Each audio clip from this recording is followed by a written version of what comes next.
Hello, good morning, everyone. Good morning, everyone, and welcome to the session Planning with Finance in Mind. My name is Ina de Visser. I lead Felicity, a project preparation facility of the European Investment Bank at GIZ, which is financed by the German Ministry of the Environment, where we support cities in project preparation. And today I will be moderating. I am joining you today from the headquarters of the European Investment Bank in Luxembourg. And very happy to be here for an exciting, interesting session, interesting speakers. And let us start with a few housekeeping rules and a short explanation of the system. Maybe we can see exactly here we are. Some explanation of the platform you are on, so really from the technical side. On the right of your screen, you will see a control box, and there you can do several things in this session. You can select a translation, English, French, and Portuguese. Most of the session will be in English. We will also have a French contribution, so please make sure you follow all of it and select the right language for you. You can learn more about the session and the speakers. You can ask questions, receive answered polls. We will have a few polls within this session, ask you for your experience. You will see a list of relevant resources from the Government of Mayors for Sub-Saharan Africa, and request some technical assistance. So we have a help desk. Don't hesitate to ask if you have problems with the sound or video or other technical problems. So if you are listening to the sessions in your preferred audio translation, turn off the source volume on the lower left corner. If we go to the next slide, indeed, there is the data of the support desk in case of any issues. This session will also be recorded and made available afterwards. So if you want to share with your colleagues, don't hesitate, and you will find the links. So during the sessions, we will start with a few speakers. If you have any questions, please type them in the Q&A box or in the chat, and then we will save them for the end of the session in order to be sure that we can manage the time correctly. So please, so much for the housekeeping, and let's go to the exciting topic and the content. Yes, so we're here as part of the Local Climate Solutions for Africa conference organized by ICLE Africa, and that is something that is highly relevant in my eyes, because cities play a key role in reducing emissions, and they have a high need for adaptation to climate change as well, to protect the citizens. So considerably, there is a high need for subnational climate finance. What we see from a financing point of view is that projects at the municipal level are not always prepared to international standards. This includes requirement on financial feasibility, including operating costs and other costs, but also social, environmental, and climate requirement procurement that can be very strict. So to fulfill all these criteria, project developers need high capacities, project preparation, and also substantiated data. For example, on climate and social impact, we'll get the question on greenhouse gas emission reductions, for example, etc. And then even adding to this complexity, national regulation often bars subnational entities from accessing international finance. So that's another hurdle to take. So the right project structure is essential in this case, seeing who will be the borrower, etc., how it will be financed. So with all these questions, there is project preparation facilities that provide advisory to project developers, cities and other project developers, and to increase local capacities to develop these very important projects. So one of these project preparation facilities, among others, is the Covenant of Mayors Sub-Saharan Africa, which is financed by the European Commission, Germany and Spain, if I'm correct. And it focuses on supporting cities in planning and also keeping financing in mind. That's what the session we are talking about today. Let's not forget also about the important role of city networks in increasing capacities, building capacities, and foster mutual exchange, such as our hosts today. This session today, or this morning, provides an orientation for cities on requirements of their projects have to fulfill to find international finance. And to this end, we have invited 4 panelists. That is Marianne Serre from Expertise France, Sébastien Carreau from AFD, Giorgio Rapsas from DJ DEFCO, so the European Commission, and finally also Ms. Cozy Baker from the City of Johannesburg. We will, at the end, after the contributions of these panelists, go to the Q&A. So, as said, please post your questions in the chat, and we will make sure they are as much as we can manage on board. Good. Let's start now with the first contribution. As said, we will start with Marianne Serre from Expertise France. She is an energy and environmental engineer, and she has held positions before at French embassies, for example, in India and Kazakhstan, as well as been active in non-governmental and intergovernmental organizations. She is here with us in her capacity of coordinator of the implementation of the Covenant of Mayors in Sub-Saharan Africa on behalf of the French Agency for International Technical Cooperation. This is Expertise France. She will tell us a little bit about the challenges, about the support the Covenant of Mayors can actually provide, and specifically about the instrument. I find this very interesting. The instrument that is called Sustainable Energy Access Climate Action Plans, CCAP. Okay, let's start with Marianne's contribution. Good morning to all of you, or good afternoon, depending on where you're listening from today. I am honored to initiate this session about planning with financing in mind. As the French Agency for International Technical Expertise, or Expertise France, we are in charge within the Covenant of Mayors in Sub-Saharan Africa of supporting cities to develop their Sustainable Energy Access and Climate Action Plan, or CCAP. We also build their capacities and facilitate exchanges and good practices in order to lead to successful and sustainable urban projects. Since the launch of the initiative, together with our partners, we have identified some key challenges that local governments are facing when it comes to access to finance. I listed here 5 of them that I will go through during my presentation in order to explain how the Covenant of Mayors intends to address them. First of all, we noticed that cities often lack capacities to fulfill the criteria of funders and financiers. This can be explained by the fact that in the past, cities mainly received their budget from national government. With the current trend towards decentralization, cities may have more autonomy in the decision they make. However, they also have to find external funding.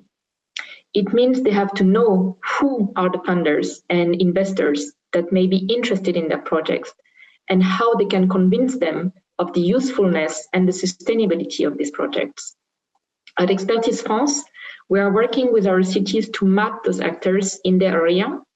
We organize training to scan the criteria and better understand their priorities. These priorities may be sectoral priorities, such as waste management, transport, energy efficiency. And here, the cities must show their roles and their responsibilities in these sectors. Priorities may also focus on social and environmental impact, and I will come back later on those technical criteria and the need for quality data. Second, and very important, we see that from the proposal that we receive, the projects are usually at a very early stage. This is true for infrastructure projects, but also for pilot projects that Expertise France is willing to support.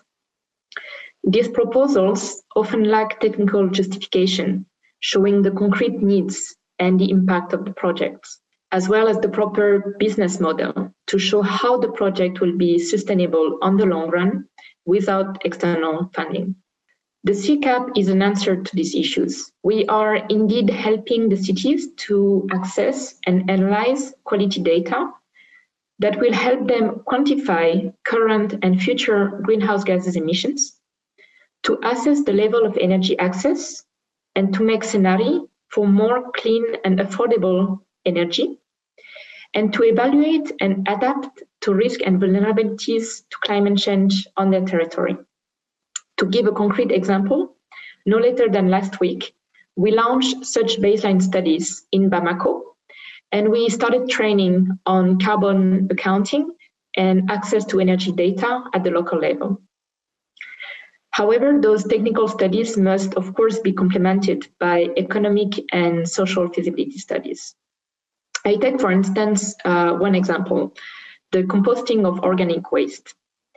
This kind of project allows not only to reduce the amount of methane released in the atmosphere from the fermenting of organic waste, but also the carbon dioxide emissions from transporting this waste to distant dump site, as organic waste usually amount for a significant part of the total weight. This compost can in turn be sold to farmers or gardeners and used to fertilize the soil, reduce the need for expensive and harmful chemical fertilizer, nourish the soil on the long run, and reduce erosion. A third challenge is that most cities and local governments actually don't have the mandate to receive direct funding. This is linked to the fact that in the past, the cities depended mainly on the national budget, as I said before. And therefore, the climate funding was not targeted to the cities, rather to the national governments, NGOs, and the private sector. The French Development Agency and other speakers today will tell you more about the kind of facilities that exist for cities. On our side at Expertise France, we aim to facilitate the dialogue between the national and the local governments so that the cities can show their role and their responsibilities in identifying concrete and tangible climate and energy issues, and they can contribute significantly to the nationally determined contributions, the NDCs. Another challenge is the limited exchange between the private and the public sector.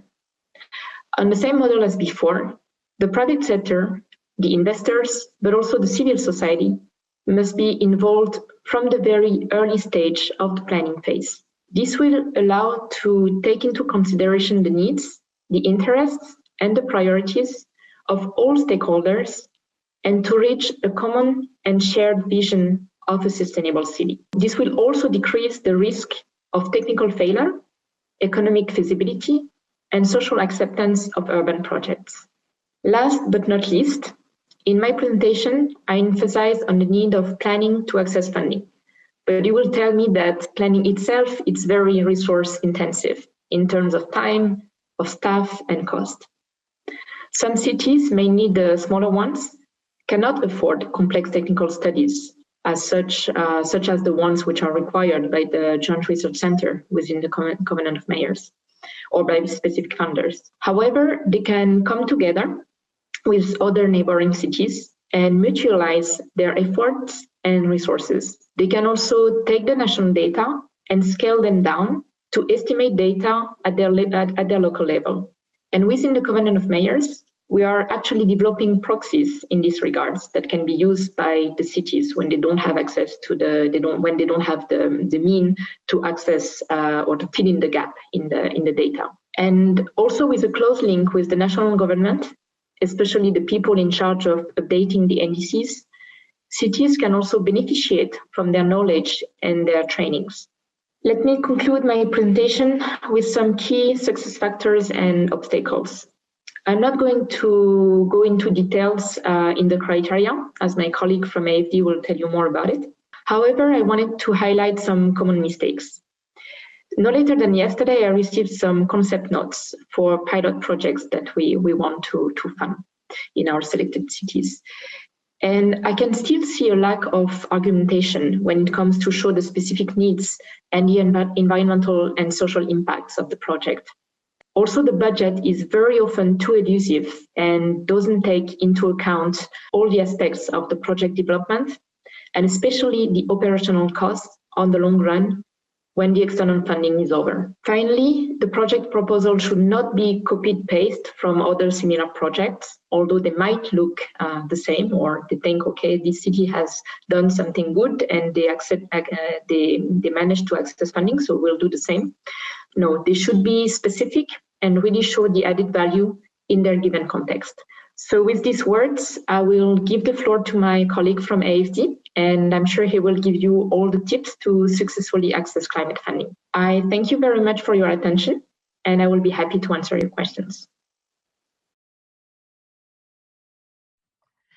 Thank you. Good morning to all of you. Yeah, thank you so much for your contribution, Marianne. We will first, before we go to AFD's contribution, we will first go and to a poll. You should see the poll there in your screen.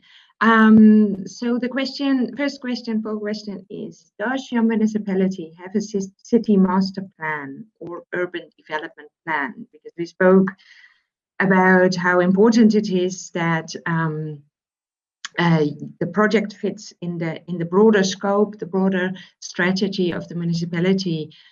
Is that the case in your municipality? Please answer the question.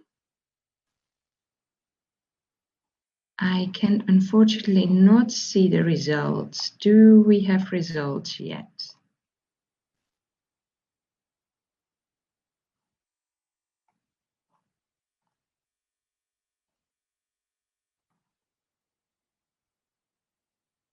Can someone fill me in whether there's results yet on the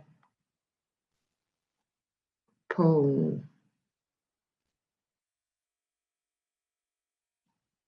I do not see anything. Maybe you also see the second poll question already, which is whether climate change considerations are embedding in the planning process of your municipality. So when, for example, investments are prioritized, of course, there's many things to take into consideration, social aspects, environmental aspects, of course, economic aspects, but also whether in your municipality climate change considerations are embedded. There's a yes or a no, or maybe you don't know. Maybe you're not involved in these processes. Please answer your questions. We'll give a few more seconds. The polls will close in 1 minute. So please give us a small indication of what is happening in your municipality. We would be very interested, as far as you can judge, of course, if you're directly involved in these processes or more indirectly. And so, looking at the first 2 poll questions. so about a city master plan or urban development plan, an overarching strategy for your city, and whether climate change considerations play a role here, or is your city focusing on other considerations?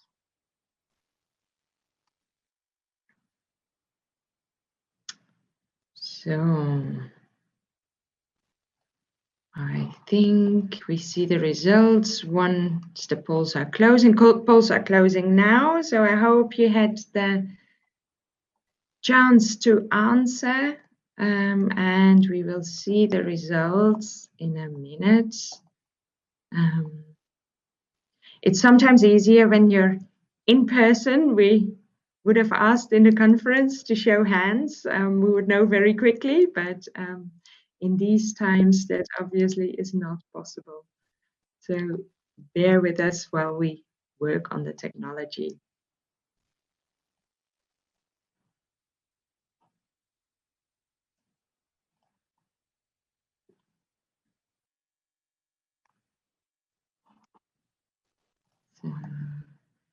So for the first question, so the question, does your municipality have a city master plan or urban development plan? 83 of you said yes, your city has that. 83%, sorry, 17% said no. So we see that most of the cities do have this master plan of sorts. That is good news, and for the 17%, there is work to do, but I know in many cities it's also underway at the moment. Then the second poll questions about climate change consideration, whether they play a role in the planning process. We have a 54% of yes, and 8% of no, and a 38% of I do not know. So I personally consider that rather positive, that already in 54% of the cases in this audience, climate change is taken on board, and considering the complicated reality we work in with so many aspects that play a role, and for a share of the audience, it is not known. Nearly 40% does not know, which is also understandable. But at least we see that this is not, for most of you, not a big surprise that that this is important, because a lot of finance is linked to climate at the moment, and my guess is also in the near future. Thank you so much for participating in this poll. We will go on to the next speaker now. The next speaker is Sébastien Carreau. He is project manager in the energy division of the AFD at the French Development Agency and Bank. Previous work experience includes an engineering consultancy firm, World Bank, Columbia University, as well as AFD positions in Mozambique and Tanzania. So extensive experience here. The Alliance Française de Développement, the AFD, is the public development bank from France, and one of the things they do is financing infrastructure. So there is, they meet big challenges to finance local government or urban operators, and Sébastien will tell us a little bit more about AFD's financial instruments and financing requirements for cities. AFD also is a joint implementer of the Covenant of Mayors for Sub-Saharan Africa, jointly with others such as GIZ as well. Okay, let's go over to the recording of Sébastien Carreau. This will be in French, so please, if you do not understand French, you do not speak French, go to the English translation. Thank you. Merci beaucoup pour cette introduction. Je vais vous présenter l'approche de l'AFD sur le financement des collectivités locales et des villes en Afrique subsaharienne notamment, afin de bien comprendre l'approche et comment solliciter l'AFD pour un financement de projet quelle va être notre approche pour accompagner à la fois la préparation des projets, leur financement et leur mise en œuvre. Alors, pour commencer, l'AFD a une longue expérience en financement de collectivités locales, à la fois à l'étranger, dans les pays en développement que nous accompagnons depuis les années 60, mais aussi dans nos territoires d'outre-mer. Depuis janvier 2016, notre compétence en matière de collectivité locale s'est renforcée avec le transfert des compétences de gouvernance qui inclut la décentralisation, qui ont été transférées du ministère des Affaires étrangères à l'AFD. On a désormais une palette d'interventions qui est très diversifiée au niveau thématique, au niveau de la coopération technique, notamment aussi avec l'apport d'Expertise France, avec le partenariat rapproché qui s'effectue entre l'AFD et Expertise France, et avec une gamme de produits financiers diversifiés qui permet de prêter notamment directement aux collectivités locales et aux municipalités. Alors, le principal défi pour affronter le développement urbain et tous les enjeux qui y sont liés, notamment climatiques, mais aussi le déficit d'infrastructures et de services publics dans les villes en Afrique, sont d'avoir des villes qui sont clairement en capacité financière et technique d'identifier et de mettre en œuvre des projets pour répondre aux besoins des populations. Parce qu'elles sont en mesure, en étant les acteurs locaux directement en contact des problèmes, des populations et des enjeux de qualité de vie et d'emploi, les mieux placés pour avoir un effet catalytique et avoir un effet d'entraînement sur le développement des communes. Alors, au niveau des outils, on a développé toute une gamme d'outils qui va alors des prêts de politique publique qui permet d'accompagner au niveau État et au niveau central des processus de décentralisation, des processus législatifs, des processus institutionnels liés à la gestion des villes, à la gestion de l'urbanisation dans son ensemble. On a les assistances techniques qui ont pour but de renforcer la capacité technique des communes, qui permet d'accompagner des coopérations techniques de ville à ville, entre villes du Nord et villes du Sud, par exemple, mais aussi entre villes africaines. Et c'est le cas notamment de CoM SSA, qui permet de rassembler des villes africaines autour des enjeux climat et autour des défis de planification urbaine. Et on a les outils de planification financière et d'accompagnement financier pour que les villes soient dotées de budget et de gestion financière saine. En termes d'outils financiers, on a une vaste palette, mais je vais y revenir un peu plus tard. En effet, pour financer les collectivités locales ou les opérateurs urbains qui délivrent des services publics au niveau municipal, on a trois principales approches. La première, qui est très classique et qui est probablement une des plus employées, c'est le prêt souverain à l'État. L'État qui est emprunteur, qui est porteur des projets de politique publique et qui va ensuite rétrocéder le financement, soit en prêt, soit en don, à la collectivité locale ou à l'acteur public qui met en œuvre le projet. Donc, ça peut être une municipalité, mais ça peut être un opérateur de transport, un opérateur d'eau potable au niveau urbain. Il y a un deuxième outil qui est très efficace, très utile et qui est finalement ce qui serait souhaitable à terme, et c'est ce qu'on retrouve dans les pays développés notamment, c'est la capacité des collectivités locales ou des entreprises ou des régies de services publics d'emprunter directement avec ou sans la garantie de l'État, pour financer leurs projets. Enfin, une troisième voie qui est aussi très intéressante, auquel on passe pas forcément, mais qui est vraiment essentielle, c'est toute l'intermédiation financière au sens large. Et donc là, on va avoir différents acteurs avec des natures juridiques très différentes. Et ça ressemble des institutions financières spécialisées, des banques locales de développement, des fonds publics d'équipement de collectivités locales notamment. Et donc ces institutions vont pouvoir emprunter directement à l'AFD de par leur surface financière, leur bilan, et ensuite aller cibler directement les collectivités, les municipalités de tailles diverses. L'intérêt de ce process, c'est de s'appuyer sur des acteurs qui sont bien implantés localement, qui connaissent bien les municipalités, qui ont une capacité de suivi fine, rapprochée, et qui ont aussi la capacité d'aller prêter sur des montants plus faibles que ce que peut faire l'AFD ou un bailleur international. Alors ensuite, pour chaque emprunteur, on va avoir une méthodologie de classification des risques et d'estimation du risque de crédit qui va s'appuyer sur différents critères à la fois qualitatifs qui vont prendre en compte le contexte institutionnel, le contexte socio-économique et le niveau de gouvernance de la collectivité, par exemple. Et bien évidemment, il y a des critères financiers qui sont plus classiques, qu'on emploie aussi sur d'autres acteurs et qui vont juger du bilan, de la performance financière, de la soutenabilité de la dette et du niveau d'endettement actuel, mais aussi futur en prenant en compte l'éventuel prêt qu'on pourrait accorder. Alors, 2 exemples relativement récents de prêts directs aux collectivités locales.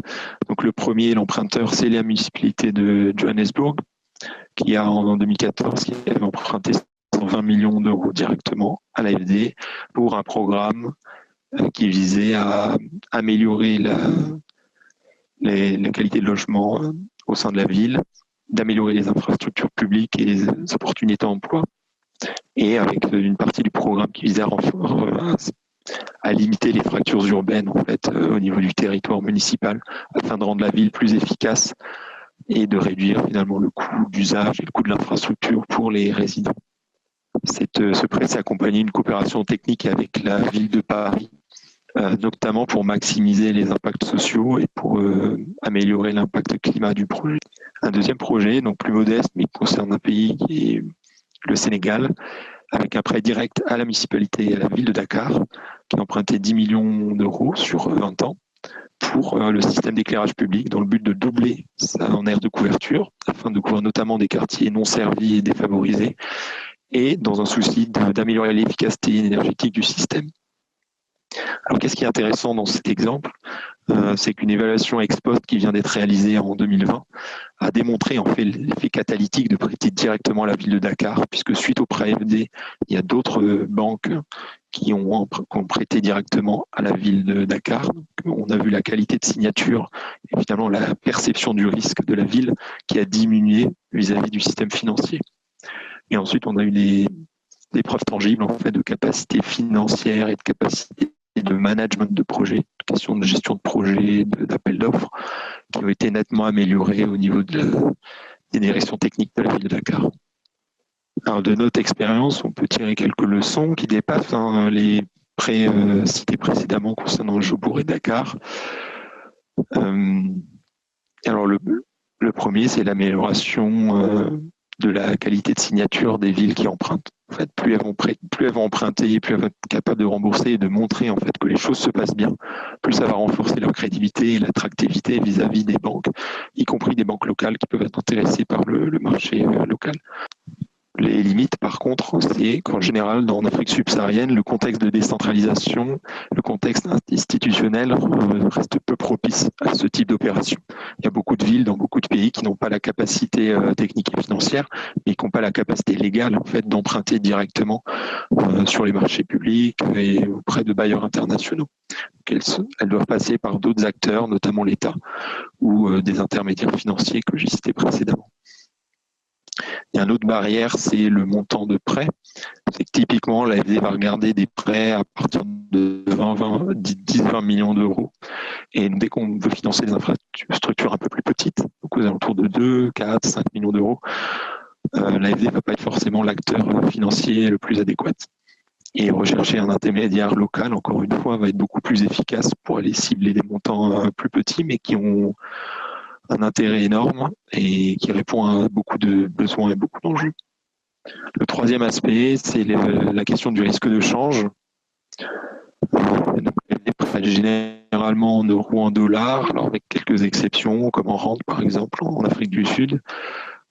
Mais du coup, la question du risque de change est une grande préoccupation à la fois pour nous, mais aussi pour l'emprunteur, puisque le risque de change doit être supporté directement.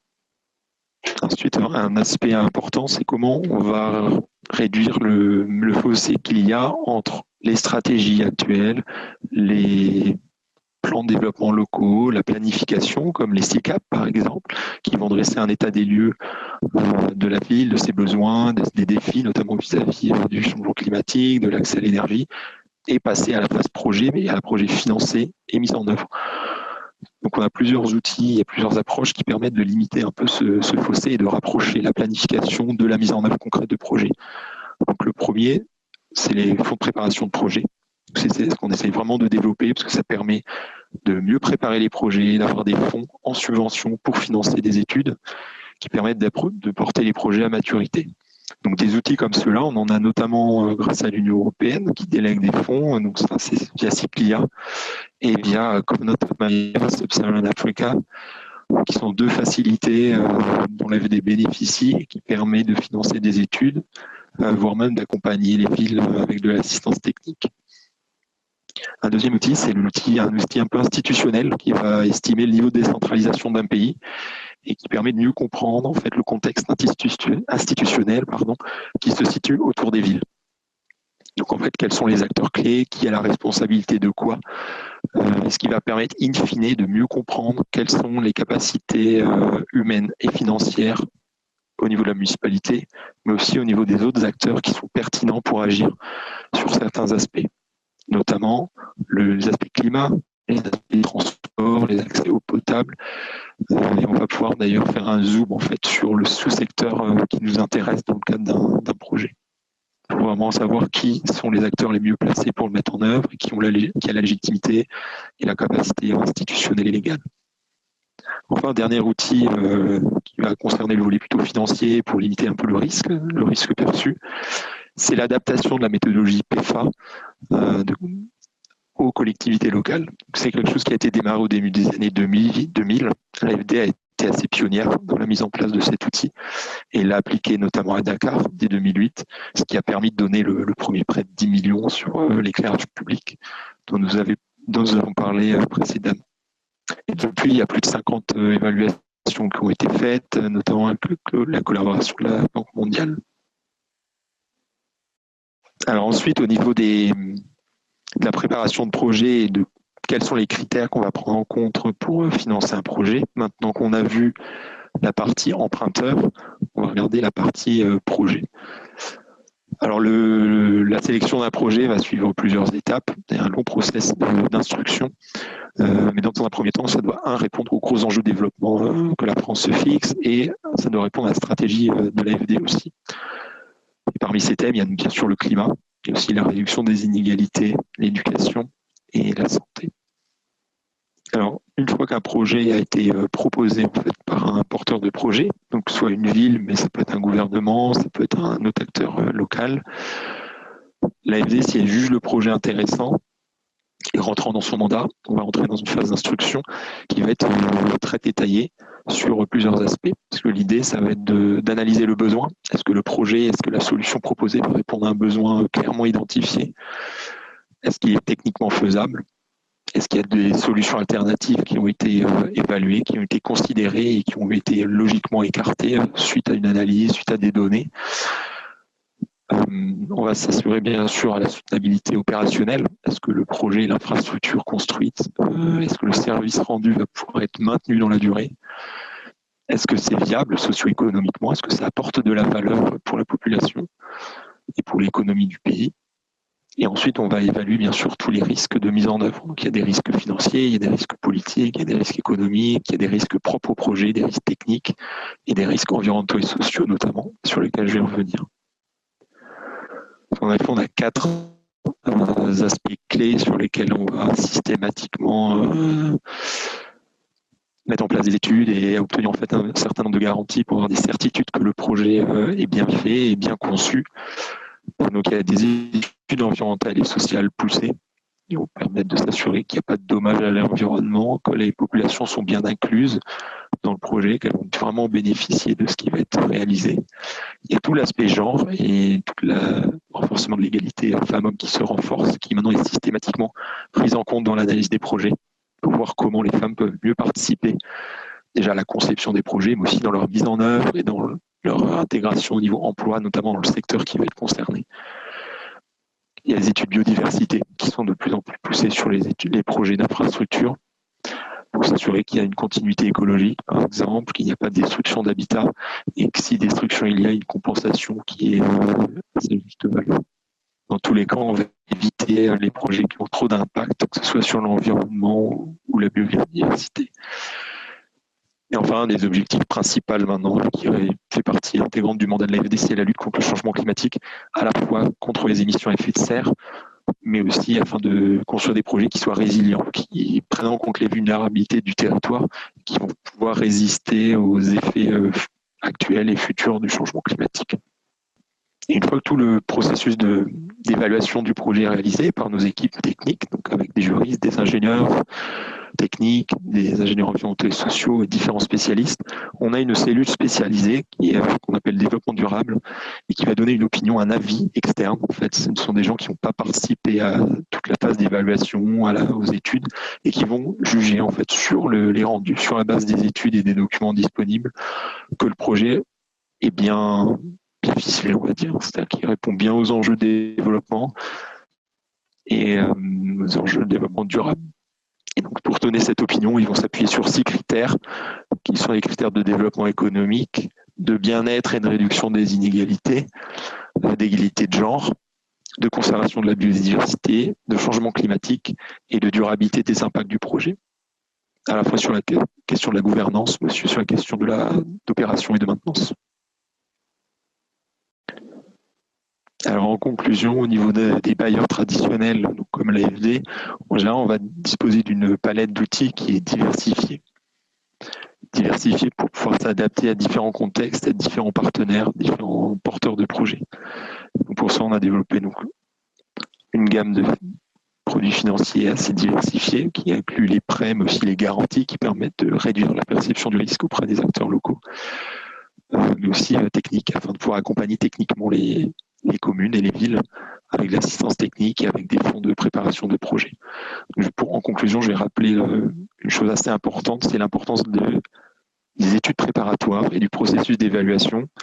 Et donc c'est pour ça qu'il est important de cibler les potentiels financeurs d'un projet très en amont afin de les impliquer le plus vite possible, afin que les études soient au standard du bailleur concerné et que le bailleur puisse participer à l'élaboration des termes de référence et s'assurer que les études répondent aux exigences, soient d'un niveau de qualité suffisant.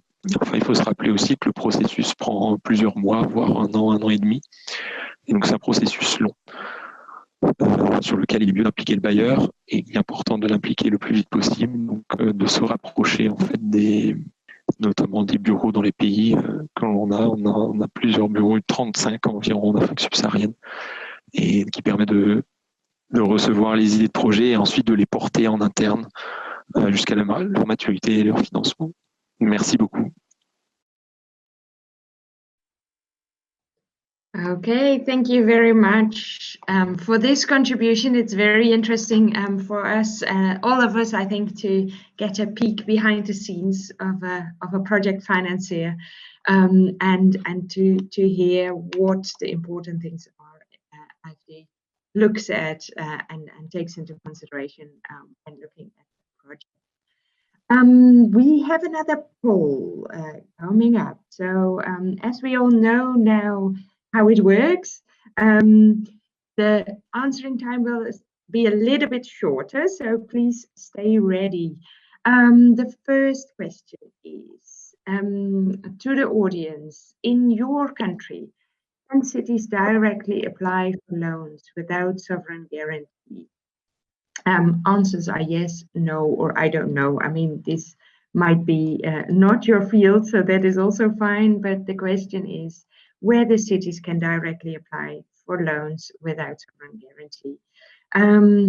The second poll question for you in the audience is, did your municipality already encounter the situation that it was difficult to find budget to operate or maintain infrastructure? So we have seen it's not only important that you can invest, that you can build, it's definitely also important, and financiers will look, what will it look like in the long run? Will the city be able to run the buses or run the energy measures, etc.? So please answer the polls, and they're open now, and see what the situation, let us know what the situation in your city is. Also, please do not hesitate to ask any questions in the chat separately, because Sebastian and Marianne, their contributions were pre-recorded, but of course they are here with us today. So At the end, we will have some time to answer questions from the audience. So please do not hesitate to ask your questions in the chat. Maybe also indicate who you're asking this question to, whom of the panel. Yes, and I am checking, we do not have poll results yet. Quickly answer if you haven't yet.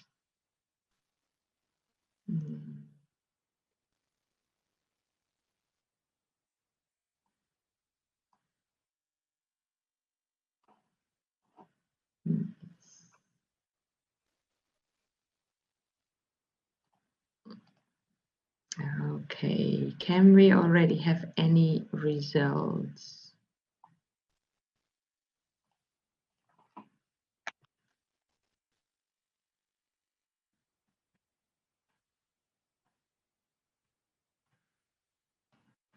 No results yet. I know the system takes a little bit to collect the results.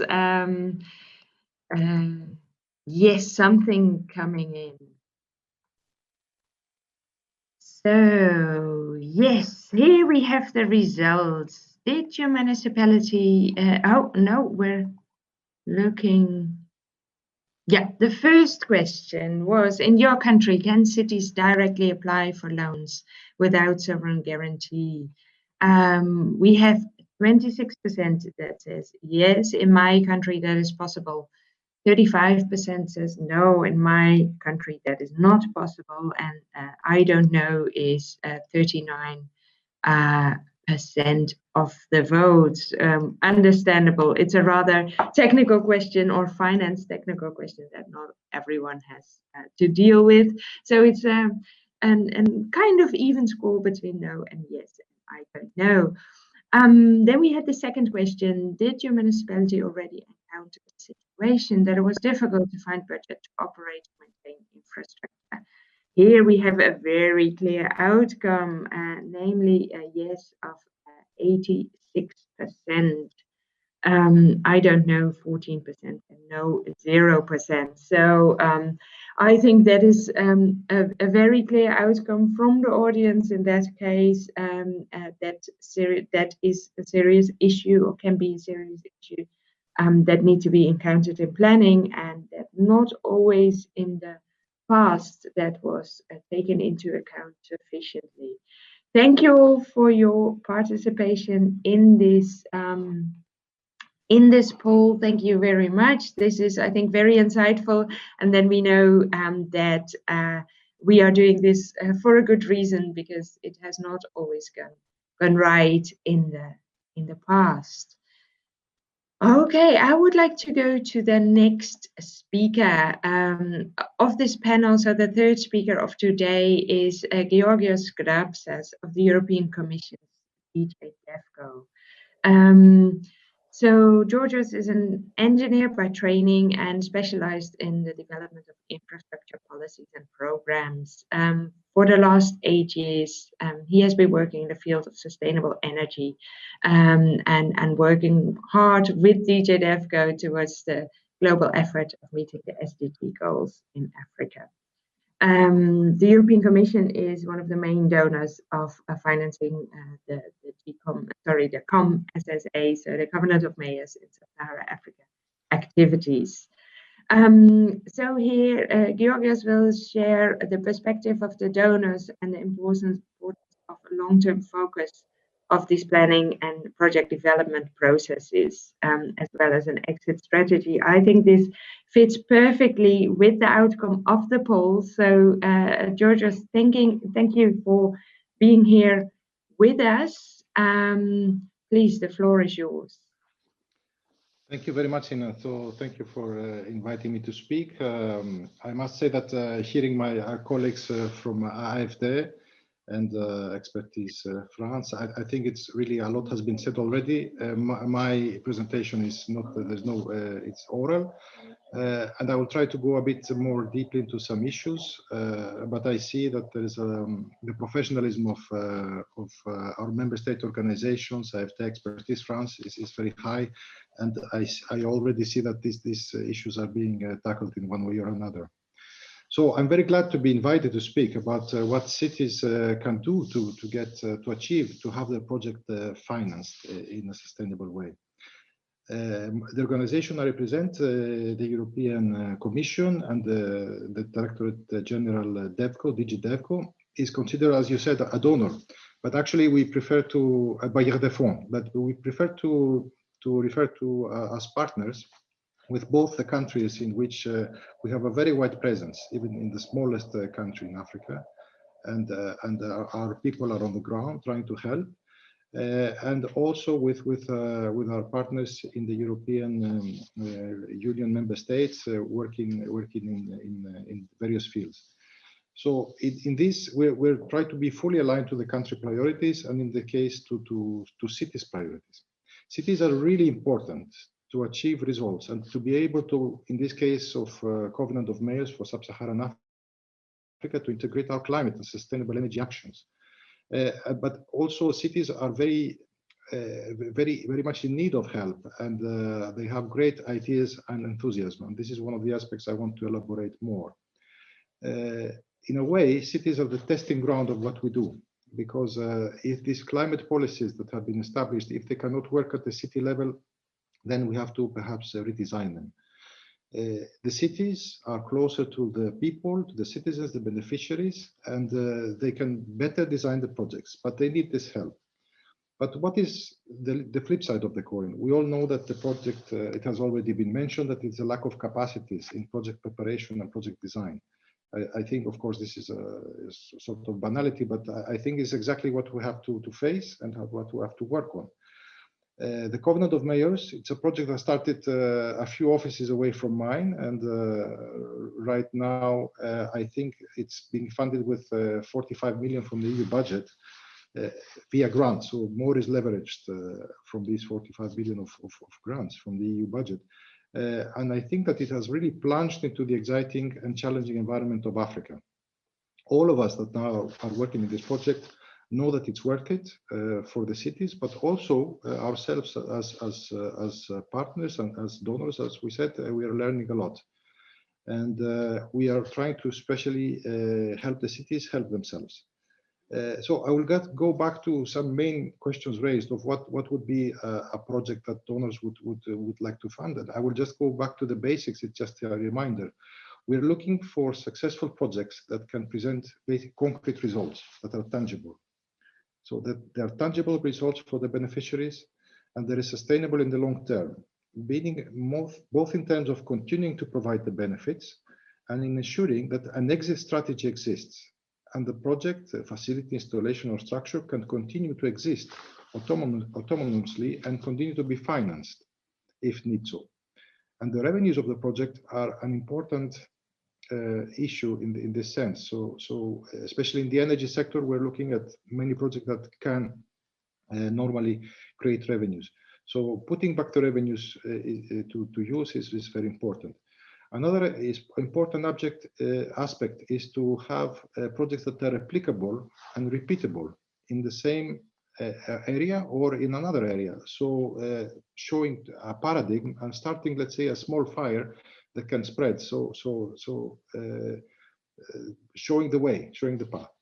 And of course, all of this should be fully compliant with social and environmental norms. Organizations like mine are very sensitive to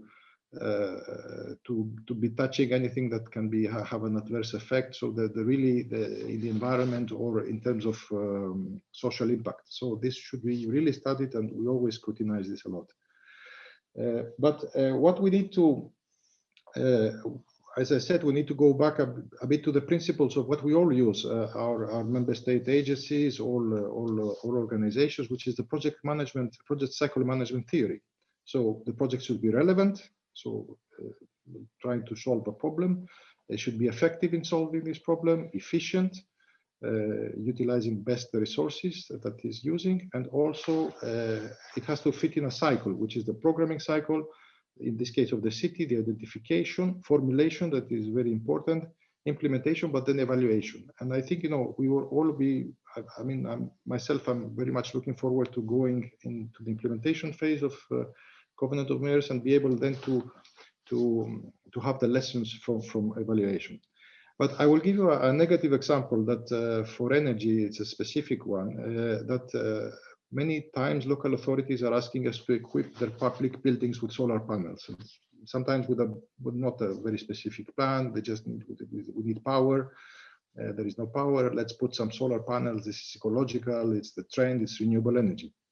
But this usually, as I can explain, it's a failure because we have to put the following questions. What is the tariff structure? Because we've already heard in many cases that from our beneficiaries that solar power is free, it comes from the sun, so it should not be paid for. And this is a very demagogical statement. So renewable energy needs an important upfront investment, and somehow this has there has to be a kind of structure that is reflecting this. Who will maintain them? Who will pay for the maintenance? And the troubleshooting. These are different things. Troubleshooting is sometimes even worse because troubleshooting means that nobody is capable to fix even small failures or to fix them on time, and people just try to use other sources. And then if we go to troubleshooting, how soon a repair will take place? Is there a penalty? And this leads us to what we call sometimes the performance-based contracts that in many cases we are very favorable to seeing them in place.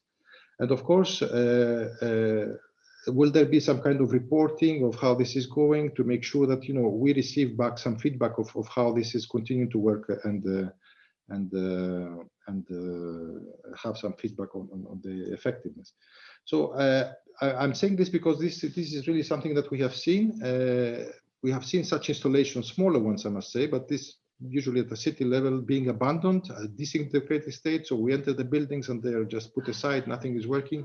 And this is going to in the opposite direction because we're trying to promote renewable energy. And we find ourselves in a situation where renewable energy is just showing that it's not working because people cannot maintain it. So it's actually achieving the opposite result. So we really are not try to avoid this kind of situations at all costs. But let's look at the positive side. At the city level, a project like renewable energy power exchange through microgrids, so sharing renewable energy, sharing energy between households, between businesses and households. We have done such studies in trying to integrate digitalization, simple ways to share at a city level, at even a neighborhood level. This is the microgrids and clean cooking. So clean cooking is something that is very specific to the city, the situation, its location, and it's exactly the level of the city that such projects can be designed. Or I'm sure that colleagues from financial institutions will stress, let's say, other aspects about financing, the need for guarantees, at what level to guarantee the funds. But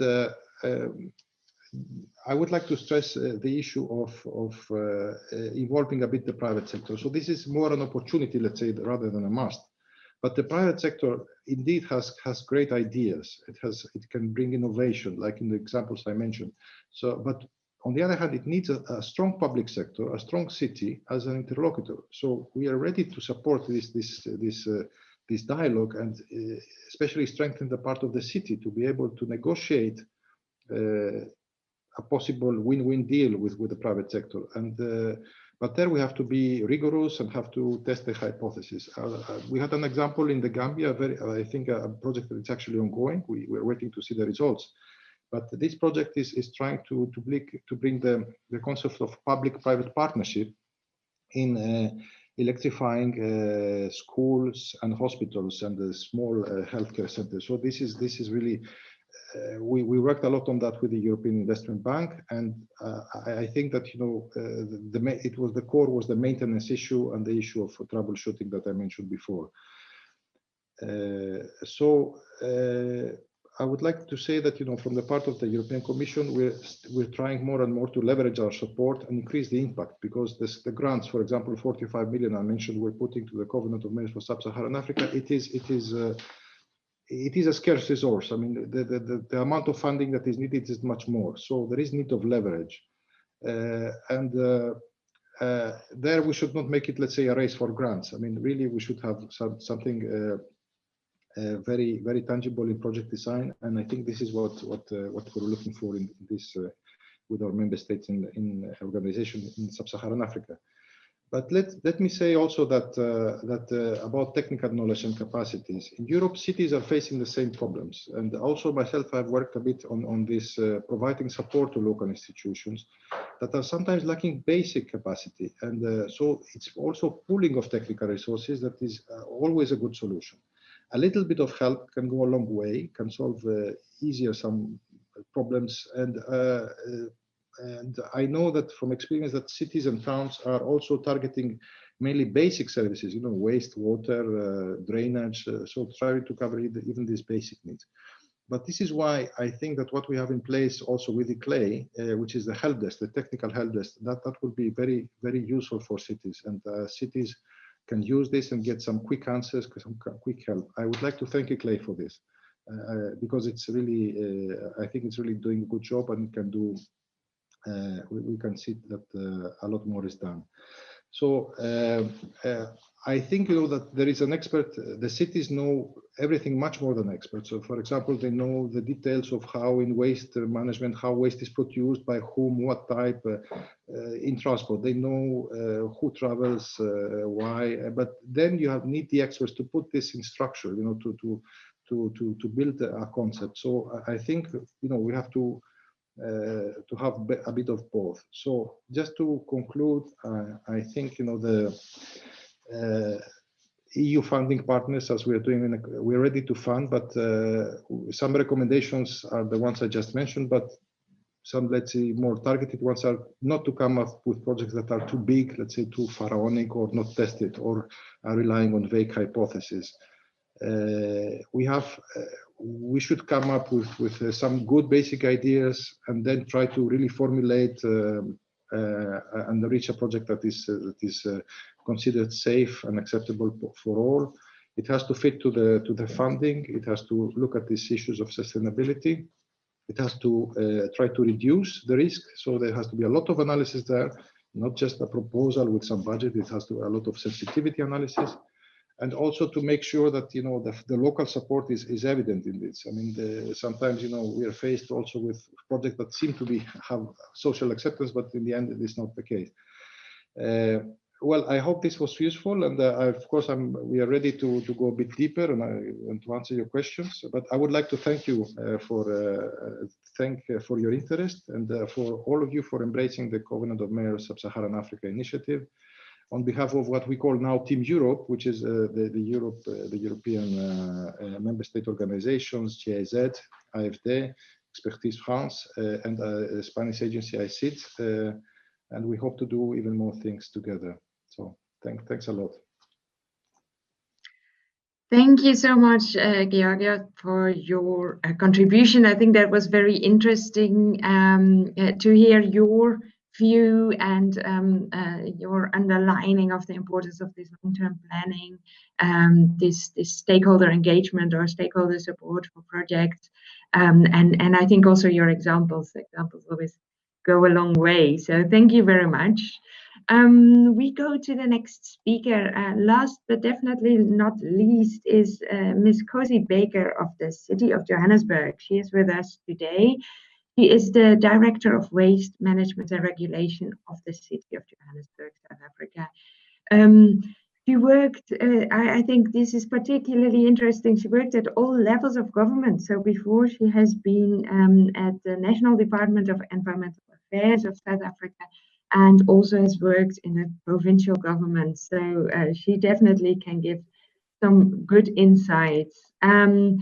He will tell us about the experience of the City of Johannesburg in planning and preparing projects that look for international finance. Cozy, the floor is yours. Thank you very much, Ina, and good morning, everyone.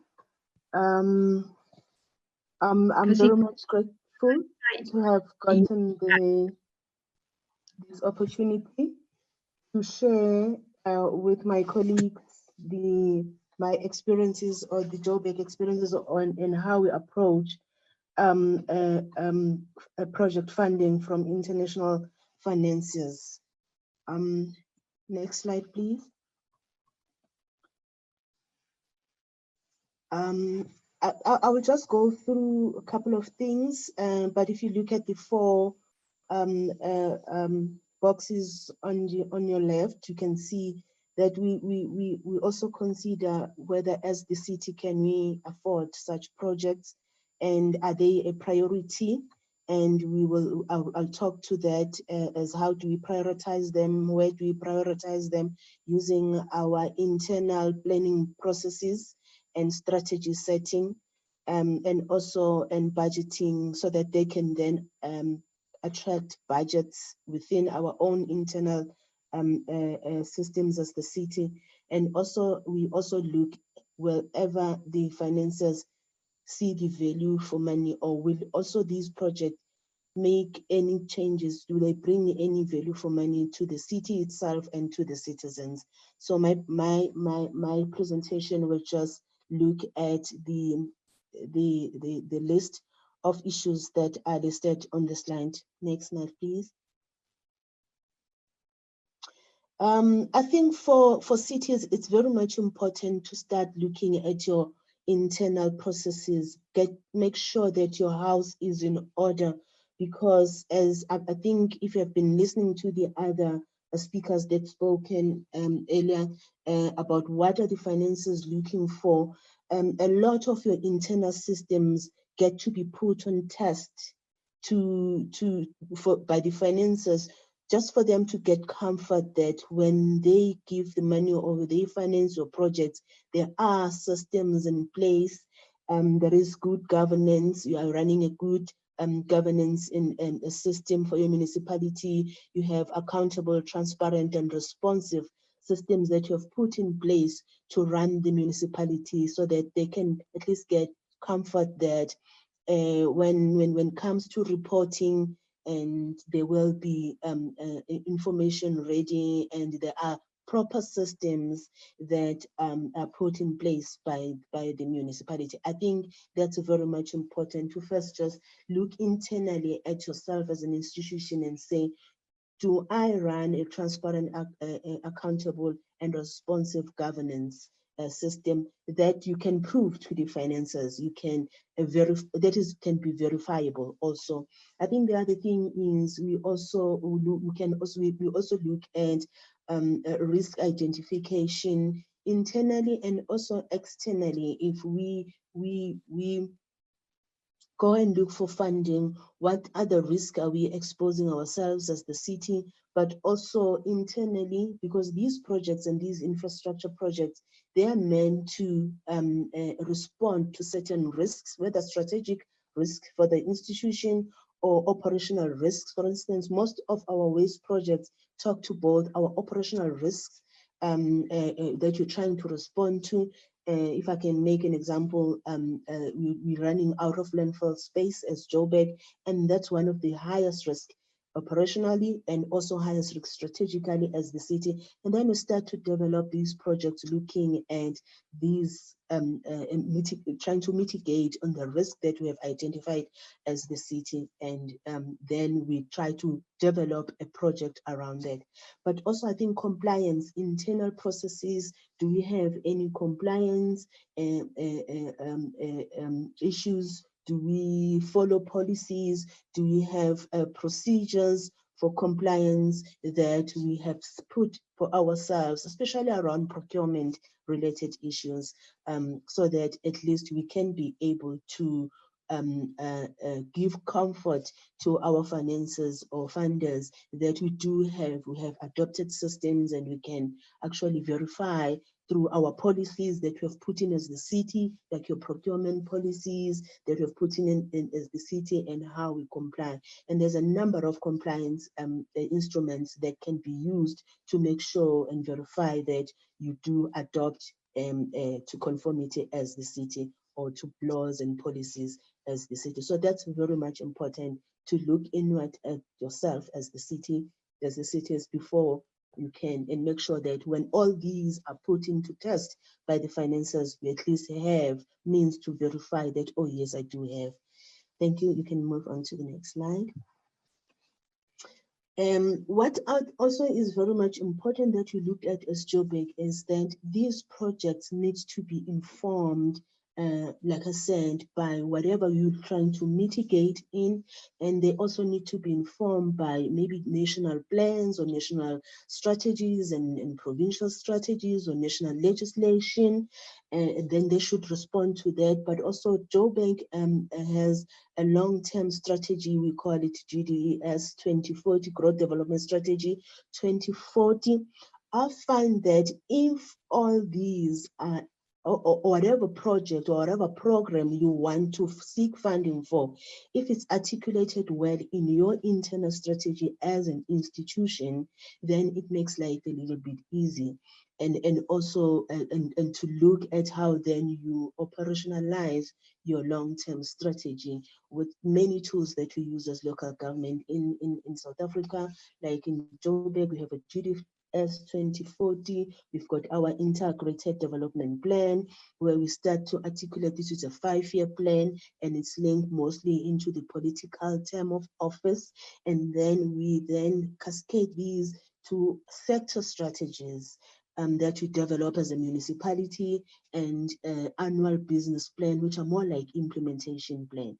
If your project that you have identified and you want to seek funding for, it's well articulated in all these strategic documents, it makes it easy also to attract funding, because it's well informed as to what outcome do you want to see in your longer term strategy. Even if, for instance, in South Africa, the municipal political term is like 5 years, but if it's articulated well in your long-term strategies, there is less impact that political changes in every 5 years can have in your project. So articulating these projects and programs in your long-term strategy as a municipality, and then you link it up with political term of office, makes it very much easy for them to live longer, to be more sustainable when you develop them, because you want political buy-in and support to these projects. But if they are then already in the city's long-term strategy that get reviewed in each and every political term, taking into consideration what are the new priorities for the new political office bearers, then it makes it easy. So in Joburg, we approach it like that. They are well articulated. Our waste management, for instance, projects are well articulated in our long-term strategy, in our IDP and sector strategies. Our waste management strategies, climate change strategies, we try and align and unpack all these projects in all sector strategies, so that we can have alignment there. And then we use, for planning purposes, we use our annual business plan, where we then plan for financing of these projects, or funding of these projects using our municipal funding process.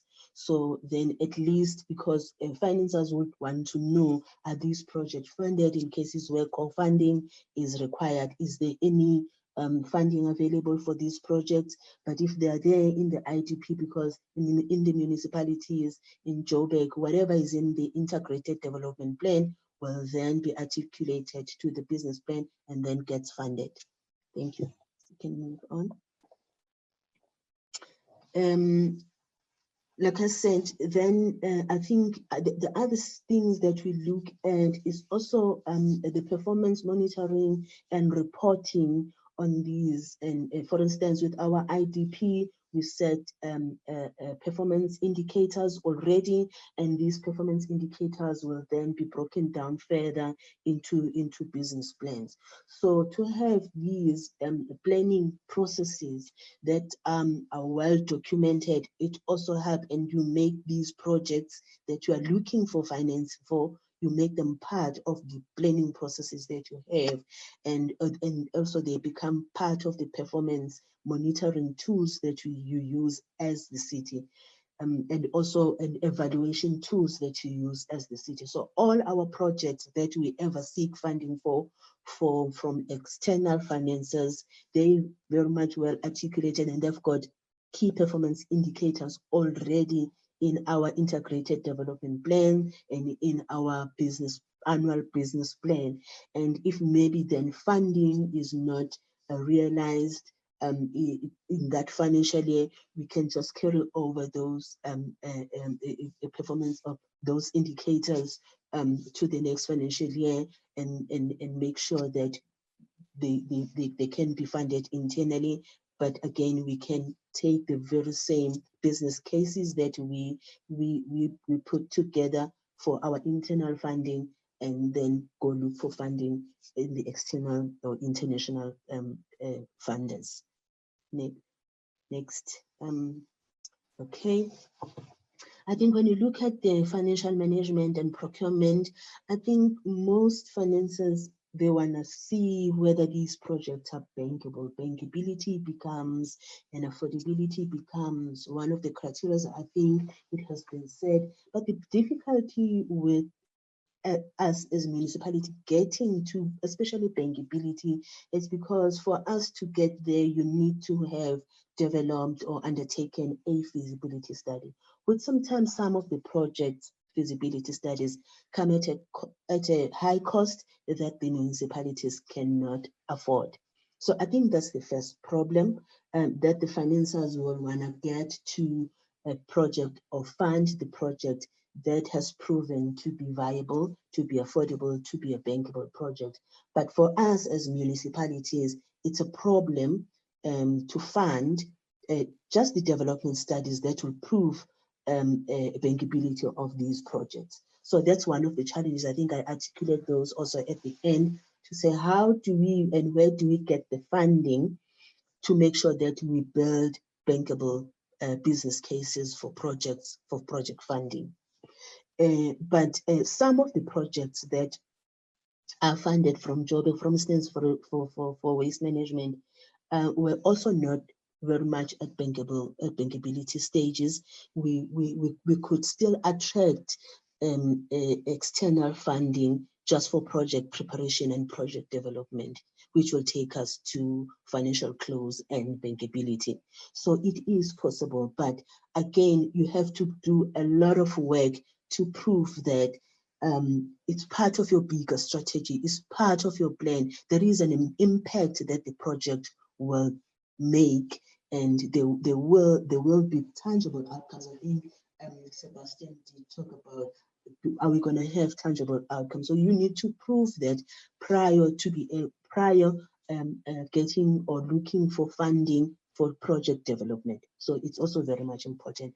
But also, is your financial legislative framework sound, and does it set out very clear reporting obligations of municipalities? Like I said, with the city of Johannesburg in South Africa, we've got the Municipal Finance Management Act, which guides how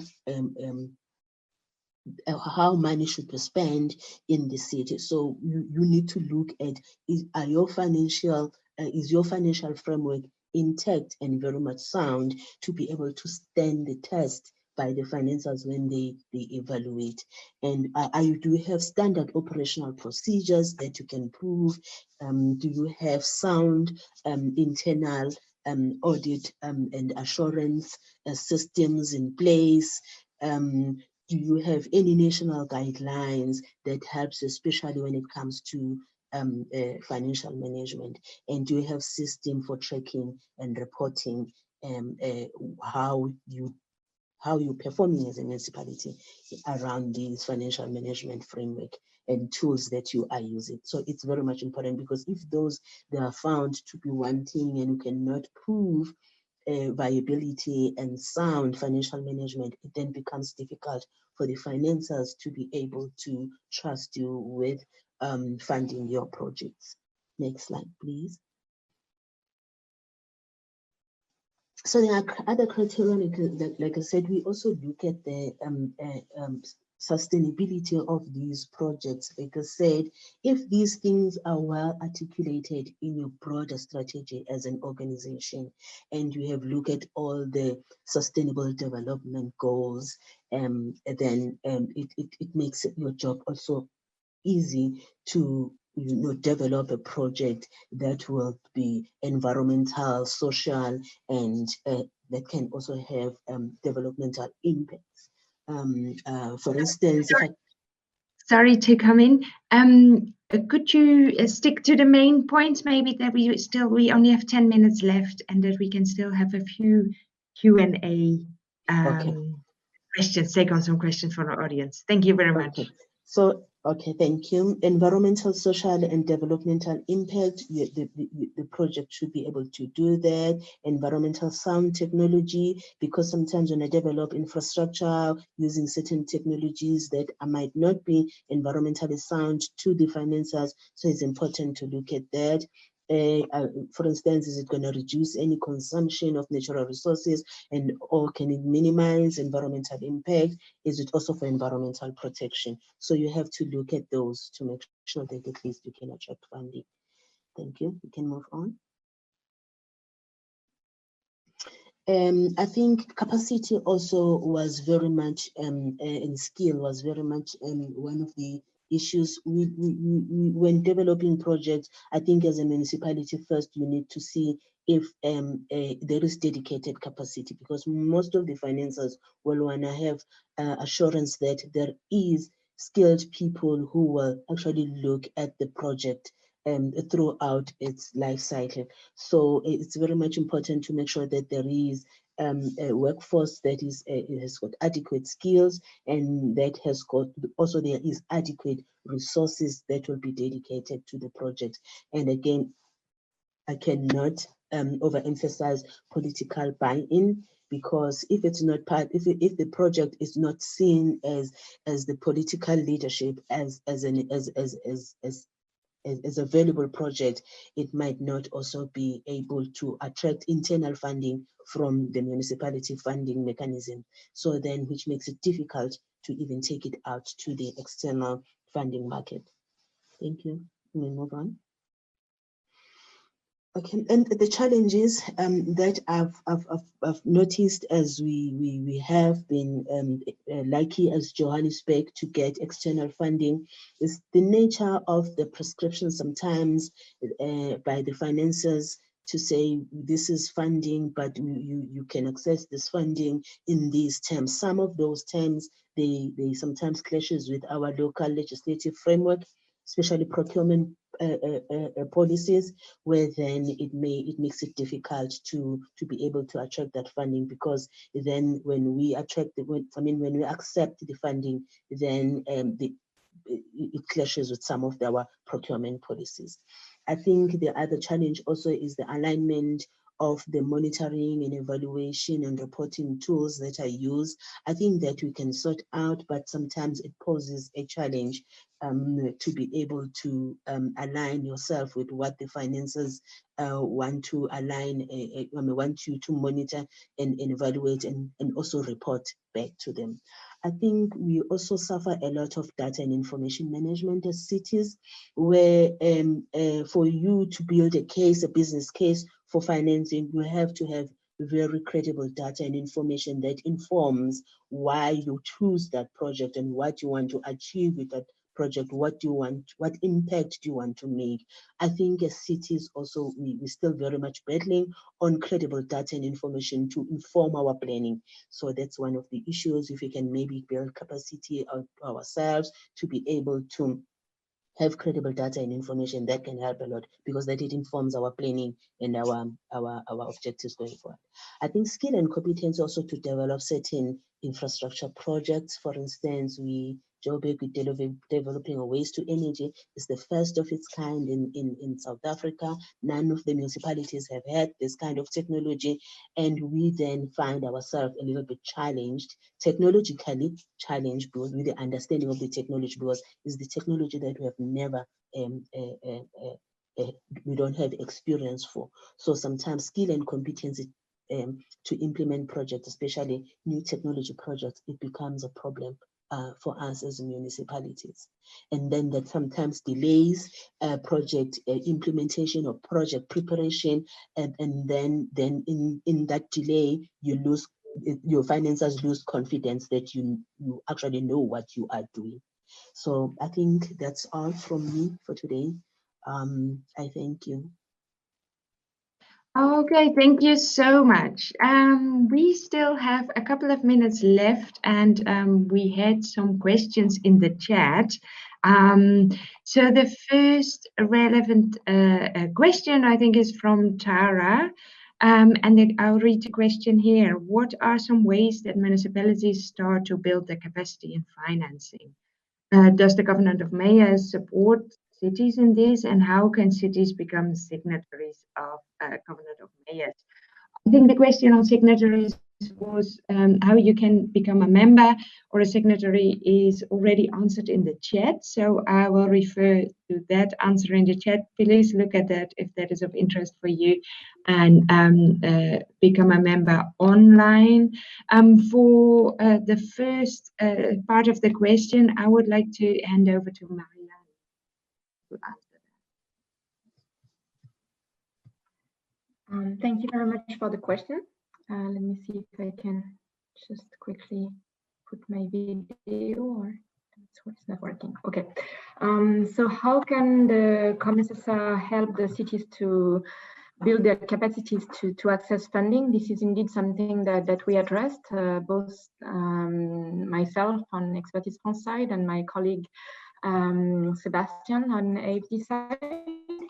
So I think I mentioned that at the Covenant we start our work with cities. The first thing that we do is that we assess their capacities in different topics. So we assess their technical capacities and their project management capacities, and then build based on these capacities. We create capacity building assessment plan.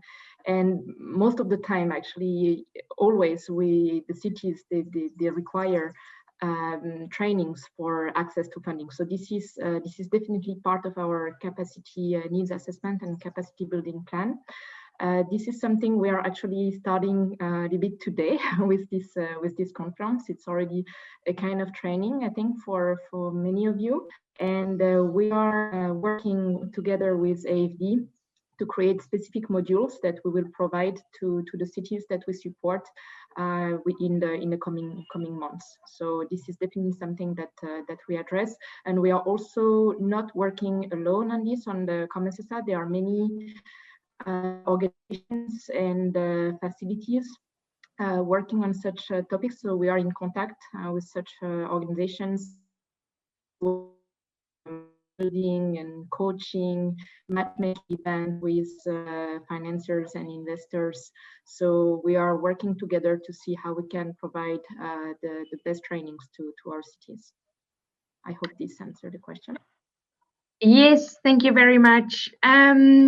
Good. I have been informed that we will the connection will be cut from us at 11 o'clock our time straight. So in normal conferences, obviously we can take a few more minutes, but unfortunately that is not the case here.